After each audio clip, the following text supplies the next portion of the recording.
మోకాల నొప్పులకు ఎటువంటి సర్జరీ లేకుండా ఎపియాన్ పెయిన్ క్లినిక్ అందిస్తున్న అత్యాధునిక చికిత్స. మీ ఆహారం సరిగ్గా లేకపోవటం వల్ల అందరికీ ఏదో ఒక రోగం ఉంది. అది బీపీ కావచ్చు, డయాబెటీస్ కావచ్చు, క్యాన్సర్ కావచ్చు, ట్రైగ్లిజరైడ్స్ కావచ్చు, ఊబకాయం కావచ్చు, నిద్ర రాకపోవటం. సార్ నాకు నిద్ర రావట్లేదు, ట్యాబ్లెట్ తీసుకో. నిద్ర ఎందుకు రావట్లేదంటే అందరికీ ముఖ్యంగా ఈ వెలుతురు ఎక్కువై నిద్ర రావట్లేదు. రాత్రి దేవుడిచ్చింది చీకట్లో అందరూ పడుకోవాలి. చీకట్లో పడుకుంటే మీకు నిజమైన నిద్రకు మూలమైన అద్భుతమైన జీవ రసాయనిక రసాలు మీ మెదడులో సోరినప్పుడు నిజమైన నిద్ర వస్తుంది. ఆ నిజమైన నిద్రకు ట్రిగ్గరు చీకటి. ఆ చీకటిని మనం పారదోలుతున్నాము. రాత్రి లైట్ ఉందని వేసుకొని డ్యాన్సులు చేస్తున్నాము. పగలు నిద్రపోతే సరిగ్గా నిద్ర వచ్చినా నిజమైన నిద్రలో మీకేం జరుగుతుందంటే మీ దేహంలో రోగ నిరోధక శక్తి ఉత్పాదనం అవుతుంది. అంటే మీరు అందరూ నిద్రపోతున్నారు కానీ నిజమైన నిద్ర లేదు. ఎందుకంటే మీరు కాఫీలు తాగుతున్నారు, టీలు తాగుతున్నారు, సిగరెట్లు తాగుతున్నారు, ఆల్కహాల్ తాగుతున్నారు, తంబాకు నోట్లో వేసుకుంటున్నారు. ఇవన్నీ దుశ్చటాలు మానవ జాతికి తరతరాలుగా ఈ కంపెనీలు అందజేస్తున్న ఏమిటి ఇది ప్లేట్. ఇంత రాగి ఫలకం మట్టి కుండలో 20 లీటర్ల కిండలో పెడితే ఆ 20 లీటర్లు రాత్రికి రాత్రి మీకు శుద్ధమైపోయి స్ట్రక్చర్డ్ వాటర్ తయారవుతుంది. ఇలా అందులో ఉన్న వైరాణువులు, బ్యాక్టీరియాలు, కల్మషాలు అన్నీ ప్లేట్ మీదకి వచ్చేస్తాయి. నిజంగా మీరు వైరాణుల నుంచి దూరం ఉండాలంటే రాగి ఫలకము సృజించిన నీళ్లు తప్ప ఇంక ఏ నీళ్లు మీకు అవసరం లేదు, ఏ టెక్నాలజీ అవసరం లేదు. మీరు ఆర్ఓ వాటర్ తీసుకొచ్చినా చివరకు మట్టి కుండలో వేసి ఈ ప్లేట్ పెట్టండి, శుద్ధమవుతుంది. ఆ nano particles, plastic nano particles అన్నిటినీ ఇది పీల్చుకునేస్తుంది. అర్థమవుతుందా? అంటే మీరు చేయాల్సింది ఇంతే. అంటే రేపు నుంచి మీరు రాగి ఫలకము, రాగి బిందె, డబ్బులు ఎక్కువ ఉన్నాయంటే రాగి బిందెలు కొనుక్కోండి. 5,000 10,000 అవుతుంది. ఇది 200 రూపాయలు చాలు. మట్టి కుండలో 20 లీటర్ల మట్టి కుండలో వేస్తే చాలు, అద్భుతమైన నీళ్లు తయారవుతాయి. ఆ నీళ్లతో వంటలు వండుకోండి, ఆ నీళ్లతో తాగండి, ఆ నీళ్లతో స్నానం చేయండి. మీకు అద్భుతమైన ఆరోగ్యం 3 వారాల్లోనే తేడా కనిపిస్తుంది. ఈ ప్లాస్టిక్ పాలు తాగనే వద్దండి. పాలు మనకు అవసరం లేదు. అయ్యోయ్యో పాలు పర్వాలేదు, కాఫీ టీలు ఎట్లా ఆపు చేసేది? ఆ కాఫీ పడకుంటే గాడినే మొదలు కాదు పొద్దున లేస్తే. ఎలాగయ్యా బాబు, కాఫీని ఆపమంటున్నావు పోయిపోయి, టీని ఆపమంటున్నావు పోయిపోయి, ఎట్లా ఆపేది? ఆపాలనుకున్నా ఆపలేము. టైం అయితే చాలు కాఫీ కాఫీ కాఫీ. కెఫీన్, ఈ ఆల్కలాయిడ్, నికోటిన్ సిగరెట్టులో, మార్ఫిన్ ఈ డ్రగ్స్లో, చాక్లెట్లో థియోబ్రోమిన్, ఈ ఆల్కలాయిడ్స్ మిమ్మల్ని కావాలి కావాలి కావాలి అని మిమ్మల్ని నిర్వీర్యులని, నిస్తేజులను చేస్తుంది. కాఫీకి మీరు గులాములై పొద్దున్న లేస్తే కాఫీ లేకుంటే ఎవరి చుట్టూ చూడరు, మాట్లాడరు. ఎవరైనా మాట్లాడితే విసుగుతో అటు ఇటు వెళ్ళిపోతూ ఉంటారు. అంటే ఆ కాఫీ పడాలి మీకు. ఇలాంటి దుశ్చటాల నుంచి దూరం ఊరికి చెప్పి కాఫీ తాగొద్దని చెప్పి వెళ్ళిపోతే సరిపోయిందా? ఎలా దూరం చేసుకోవాలి ఈ చటాన్ని అని చెప్పు. కానుగ ఆకు కషాయం తాగండి, చమురు ఆకు కషాయం తాగండి, తిప్పతీగ ఆకు కషాయం తాగండి.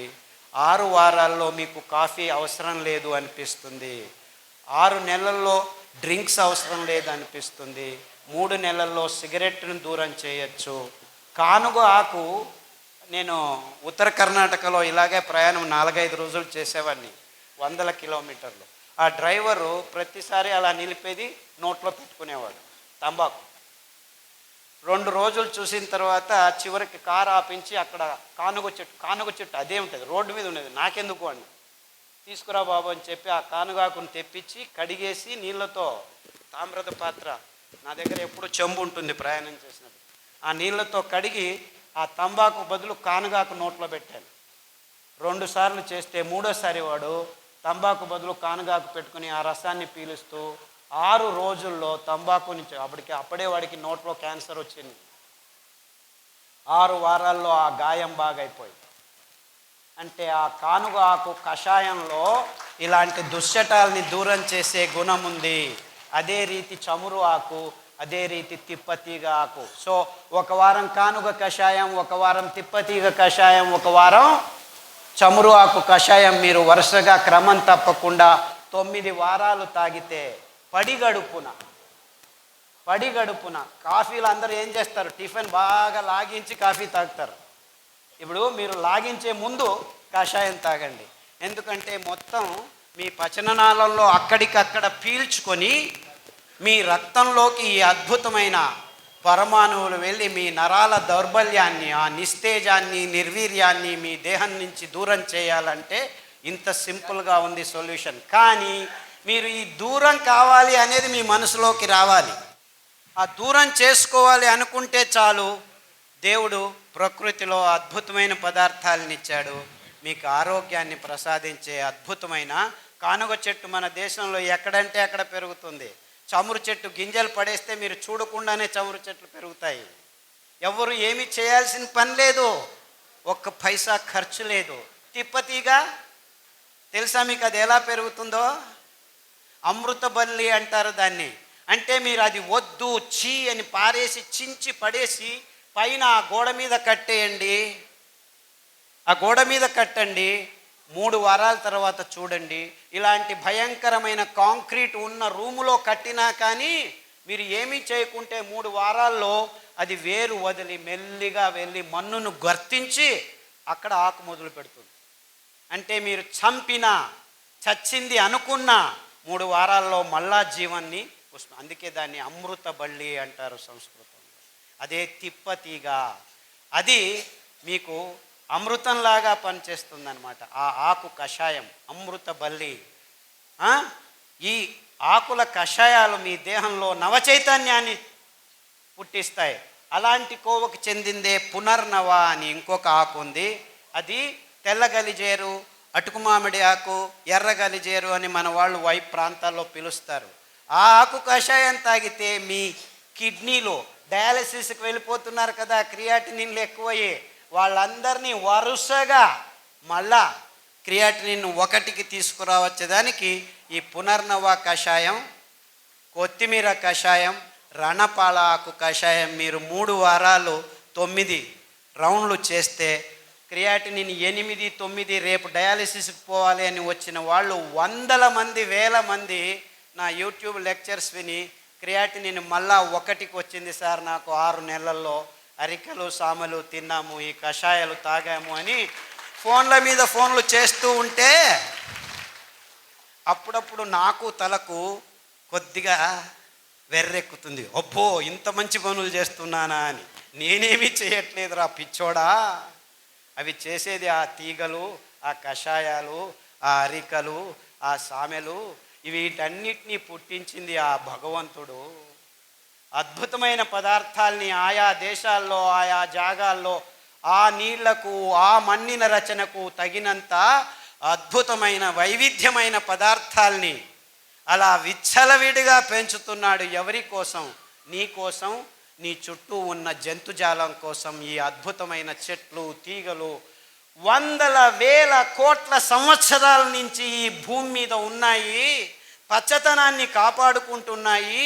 ఈ జీవజాలానికి ఆహారమే కాదు, ఆరోగ్యం తప్పిపోతే, అనారోగ్యం వస్తే దాని నుంచి బయటపడడానికి కావలసిన 1000 శతకోటి రూపాల్లో మందుల్ని తయారు చేసుకుంటూ, అది సింహం కావచ్చు, పులి కావచ్చు, ఎలుక కావచ్చు, లేకపోతే పాము, విషం అనుకునే ఆ పాము కూడాను కావలసిన ఆరోగ్యాన్ని ఇచ్చే అద్భుతమైన ఈ చెట్ల సంపదని మనం కసిగా పని కట్టుకొని, నా దగ్గర టెక్నాలజీ ఉంది, ఒక్కరోజు రాత్రే నేను 1000 ఎకరాల అడవుల్ని నాశనం చేయగలను అని చెప్పి నాశనం చేసి అందులో సోయాబీన్ మొక్కను పెంచి దానికి తోడు మొక్కజొన్నను పెంచి రెండింటినీ కలిపి రసాయనిక ప్రచోదక పదార్థాలని మేళవించి పశుగ్రాసం తయారు చేసి 2 నెలల్లో 2 కేజీలు కోళ్ళ మీద మాంసం పడేస్తాను. అది 2 సంవత్సరాలు ఆగటం ఎందుకు? 3 సంవత్సరాలు 300 కేజీలు పడే పంది మీద 3 నెలల్లోనే 300 కేజీలు వచ్చేట్లు చేస్తాను. నేను బయోటెక్నాలజీ సైంటిస్ట్ని అని చెప్పి 3 నెలల్లో 300 కేజీ మాంసం తయారు చేసే పందుల్ని, 6 నెలల్లో 600 కేజీలని మీద మనిషి దేహం మీద వేసుకునే ఆవుల్ని సృష్టిస్తే అందులో ఎముకలు పెరగక మాంసం ఎక్కువ అవుతూ ఉంటే ఎముకల మధ్య పెరగకుండా ఆ దేహంలో రోగాలకు పుట్టైన వైరస్సులు చోటు చేసుకుని mad cow disease, swine flu, H5N1, కోడి జ్వరము, పక్షి జ్వరం అని వస్తుంటే అవన్నీ మాకేం సంబంధం లేదు. Match the following: swine flu పంది, బర్డ్ ఫ్లూ కోడి, మ్యాడ్ కౌ డిసీజ్ కవ్వు. ఇది చిన్న 1వ తరగతి పిల్లోడికి చెప్తే మ్యాచ్ చేస్తాడు. కానీ మాకేమీ తెలియదు, ఇవన్నీ ఎందుకు వస్తున్నాయో తెలియదు. H5N1, ఓ దాన్ని చంపేయండి. ఓ డెంగ్యూ, దోమలను చంపేయండి. నీఫా, గబిలాలను చంపేయండి. రోగం ఎవరికి రా వస్తుండేది? మిమ్మల్ని చంపేద్దామా? సో చంపటంలోనే ఉంది మానవ జాతి. తాను చస్తున్నానని గుర్తించలేకలేని దీనస్థితిలో మానవ జాతి ఉంది. నీకొచ్చింది రోగం, నీ రోగ నిరోధక శక్తి లేచిపోయింది ఈ గడిచిన 40 సంవత్సరాల్లో అని ఏ విజ్ఞాని మీకు చెప్పట్లేదు. రండి, గరిక, తులసి, తిప్పతీగ, బిల్వం, వేప, కానుగ, రావి, ఈ 7 కషాయాలని వరుస క్రమంలో 3 రోజులు లేకపోతే 4 రోజులు తాగండి. 28 రోజులు తాగితే వచ్చే 2 సంవత్సరాలు మీకు డెంగ్యూ లేదు, పంగు లేదు, మలేరియా లేదు, ఏమీ లేదు. నీపా, జుంకా, పుంకా, ఇంకా రోగాల పేర్లు పెట్టుకోండి. మీ రోగ నిరోధక శక్తి 28 రోజుల్లో మీ దేహంలో వచ్చి కూర్చుంటే మీరు చికెన్ గున్యా హాస్పిటల్కి వెళ్ళండి, రోగులు వేల మంది ఉన్నది, మీకు చికెన్ గున్యా రాదు. డెంగ్యూ ఉన్న హాస్పిటల్కి వెళ్ళండి, మీకు డెంగ్యూ రాదు. స్వైన్ ఫ్లూ ఉన్న హాస్పిటల్కి వెళ్ళండి, స్వైన్ ఫ్లూ రాదు. గ్యారంటీ. నాది కాదు, తిప్పతీగది, వేప ఆకుది, బిల్వమాకుది, రావి ఆకుది. రావి చెట్టు మీరు కషాయం తాగాల్సిన పని లేదురా వెధవల్లారా. రావి చెట్టు చుట్టూ 21 ప్రదక్షిణలు చేయండి, మీ మానసిక రోగాలు కూడా బాగైపోతాయని పురాణాల్లో ఎప్పుడో రాసి పడేశారు. లేదు మేము రియల్ ఎస్టేట్ బిజినెస్ చేసుకోవాలని దేవాలయాల్లో ఉన్న రావి చెట్లను కూడా కట్టి చేసి కళ్యాణ మంటపాలు కట్టుకొని బిజినెస్లు చేస్తూ కూర్చుంటున్నాం. రావి చెట్టు అంటే ఎంత అద్భుతమైన అశ్వత్థమర. ఆ రావి చెట్టు, వేప చెట్టు దగ్గర ఉంటే దాని చుట్టూ మీరు 7 ప్రదక్షిణాలు చేస్తే మీ అసమతులనం నాశనం అయిపోతుంది. సో PCOD ప్రాబ్లము, గర్భకోశ ప్రాబ్లము, స్తనాల్లో ప్రాబ్లము, వీర్యకణాలు లేదు అంటే వెళ్ళండి, ఆ రావి చెట్టు చుట్టూ 21 ప్రదక్షిణాలు చేయండి. 48 రోజుల్లో మీకు సమతులనం వస్తుంది, పీరియడ్స్ సరిపోతాయి, పిల్లలు పుట్టుకుంటే పిల్లలు పుడతారు. 100 మందికి చెప్పాము, 100 మందికి పిల్లలు పుడుతున్నారు. నిన్న వస్తుంటే 30 సంవత్సరాలు వయస్సు ఆవిడకి లేని చోటు లేదు, పోని చోటు లేదు, మిస్క్యారేజ్ మీద మిస్క్యారేజ్ 9 సార్లు అయితే అమెరికాకు వెళ్ళి IVF చేసుకొని వచ్చారు, డబ్బులు ఎక్కువ ఉన్నాయని.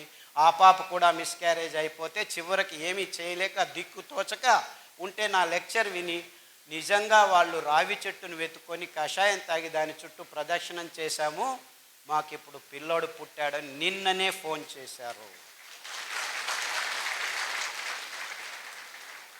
ఇది సైన్సు, IVF సైన్స్ కాదు. ఎందుకంటే కృత్రిమంగా వీర్యకణాల్ని ఎవరిదో ఎక్కడి నుంచో తెచ్చి ఈటేదు వాటేదు అని చేస్తే మీకు వచ్చిన రేషియో 2%. అంటే 100 ఎక్స్పెరిమెంట్లు చేస్తే 3కి అవుతుందంట.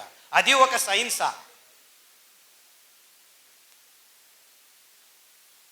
పుట్టగొడుగుల్లాగా IVF సెంటర్లు మన ఊర్లలో వస్తున్నాయంటే ఏమిటి? You cannot even have sex properly అని.